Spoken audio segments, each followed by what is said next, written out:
In this video, I'll be showing you how to wipe data on Android phone to factory settings. It's the best method, so if you find this video helpful, be sure to drop a like and subscribe. Anyways, getting into it, it's very easy to go ahead and do this, and the same principle applies for any Android phone you have. So all you want to do is swipe upwards and go over to your settings application. Then go ahead and scroll down towards the bottom. You're going to see general management or system settings.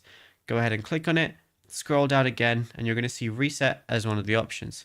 Go over to that. Now, before you reset anything and delete everything, I would recommend you do a temporary cloud backup or an external storage backup, just in case you forget some, to back anything up or something important.